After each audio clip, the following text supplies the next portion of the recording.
राजा था जिसकी 4 रानियां थीं। राजा और चारों रानियों को ये दुख था कि उनकी कोई संतान नहीं थी। राजा इस विचार से अवसाद में डूबा रहता कि उत्तराधिकारी के अभाव में उसके बाद राज्य का भार कौन संभालेगा। एक दिन राजा की सभा में एक आदमी आया और उसने बताया कि अमुक स्थान पर एक ओझा रहता है जो झाड़ फूंक जादू टोना जानता है और उसके मंत्रों के प्रभाव से कई बाज स्त्रियों को संतान सुख प्राप्त हो चुका है। राजा को उस आदमी की बातों पर विश्वास तो नहीं हुआ, किंतु उसने सोचा कि उस ओझा से मिल लेने में कोई हानि भी तो नहीं है। यह विचार करके राजा अपने साथ कुछ सिपाहियों को लेकर ओझा से मिलने चल पड़ा। सघन वन के मध्य ओझा की झोपड़ी थी। राजा ने ओझा के पास पहुंचकर उसे अपनी समस्या बताई।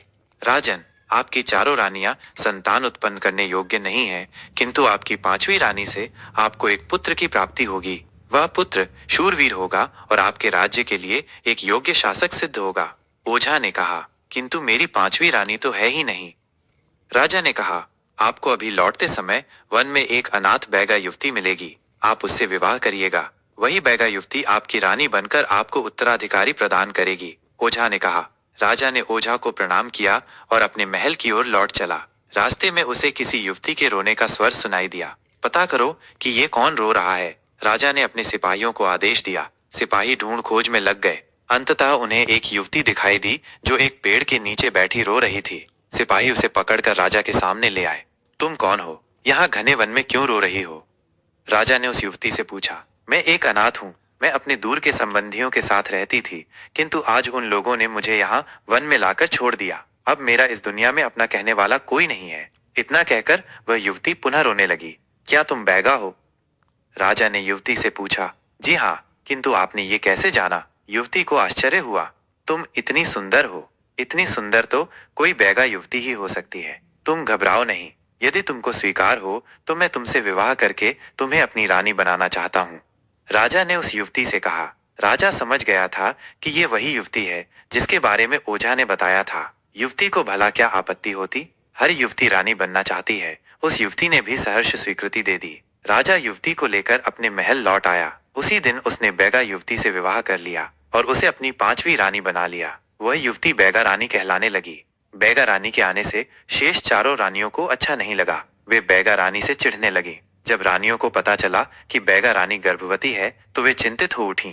उन्हें लगा कि यदि बैगा रानी ने संतान को जन्म दिया तो उन सब की अपेक्षा बैगा रानी का महत्व बढ़ जाएगा। जबकि राजा को बैगा रानी के गर्भवती होने का समाचार मिला तो वो फूला नहीं समाया। उसे लगा कि ओझा का कथन अक्षरश सत्य हो रहा है। उसे अब अपना उत्तराधिकारी मिल जाएगा। चारों रानियों ने तय किया कि बैगा रानी की संतान को जीवित ही नहीं रहने देंगी और इस बात की भनक राजा को भी नहीं लगने देंगी कि बैगा रानी ने संतान को जन्म दिया है। षड्यंत्र रचकर चारों रानियां बैगा रानी की देखभाल का नाटक करने लगीं। संतान के जन्म का समय आया तो पहली रानी राजा के पास पहुंची।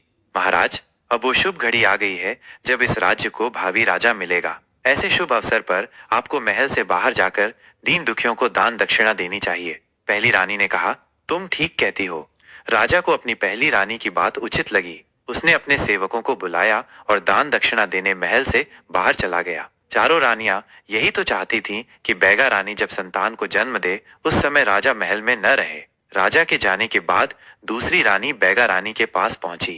बहन, हम चाहती हैं कि तुम्हारी संतान को जन्म लेते समय कोई कष्ट न हो, इसलिए तुम ऐसा करो कि धान के कोठे के छेद में अपना सिर डालकर बैठ जाओ। इससे तुम्हारी संतान स्वस्थ रहेगी।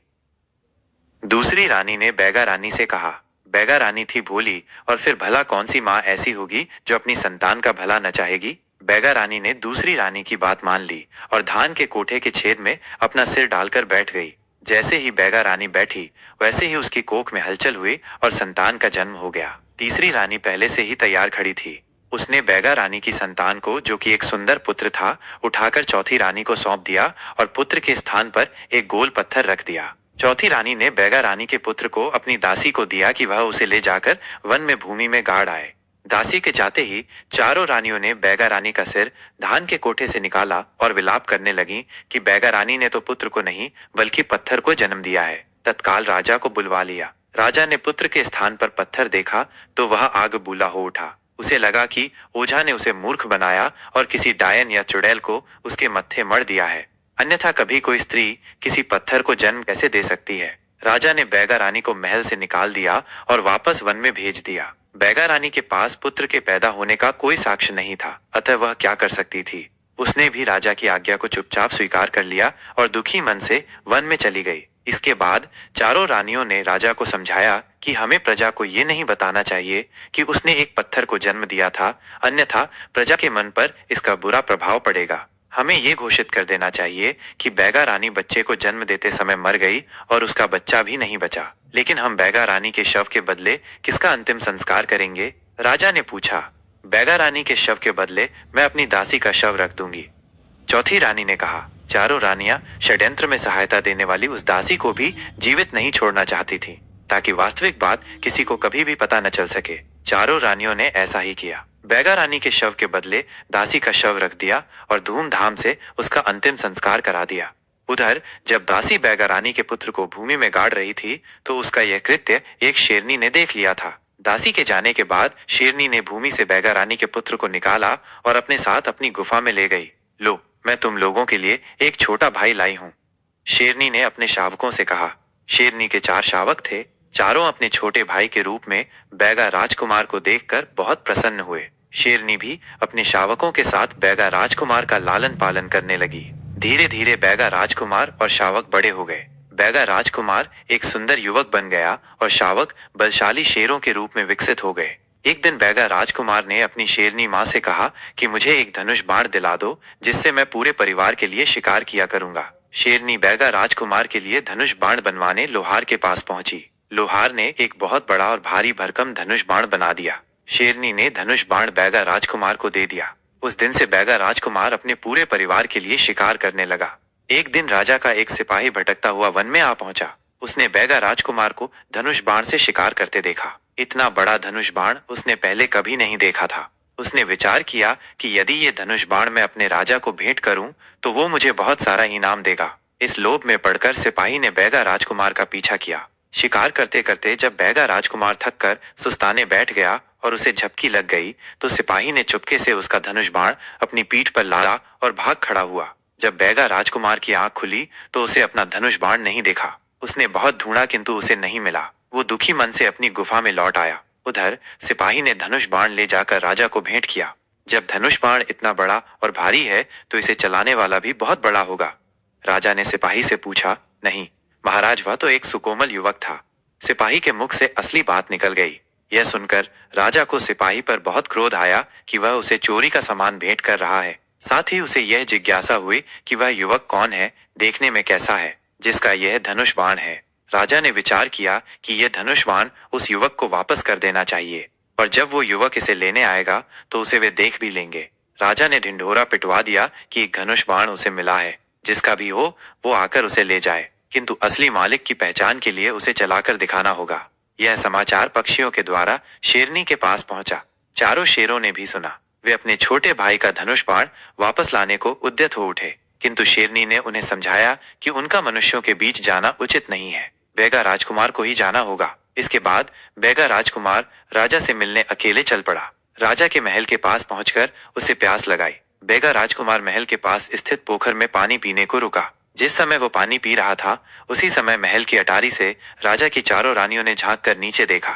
उन्हें बैगा राजकुमार दिखाई दे गया। चारों रानियों को बैगा राजकुमार की वेशभूषा बड़ी विचित्र लगी। वे बैगा राजकुमार का उपहास करने लगी। देखो देखो, हमारे महल के पास ये कैसा पशु आया है। एक रानी ने बैगा राजकुमार का मजाक उड़ाते हुए कहा। हाँ, मुझे तो ये पशु बड़ा विचित्र दिखाई पड़ता है। दूसरी रानी हाँ में हाँ मिलाती हुई बोली। इसे तो राजा से कहकर किसी पिंजरे में बंद करवा देना चाहिए। तीसरी रानी ने हंसते हुए कहा। नहीं नहीं, इसे तो वापस जंगल में भगा देना चाहिए। चौथी रानी खिलखिलाती हुई बोली। रानियों के ताने सुनकर बैगा राजकुमार ने अपना सिर उठाकर रानियों की ओर देखा, फिर मुस्कुराते हुए बोला, मैं पशु की तरह भले ही दिख रहा हूँ, किंतु उन रानियों से तो अच्छा हूँ जिन्होंने अपनी 5वीं रानी की संतान को पत्थर का बता दिया था। इतना कहकर बैगा राजकुमार महल के द्वार की ओर बढ़ गया, किंतु उसकी ये बात सुनकर चारों रानियां सन्न रह गईं। हमने तो ये बात सबसे छिपाई थी।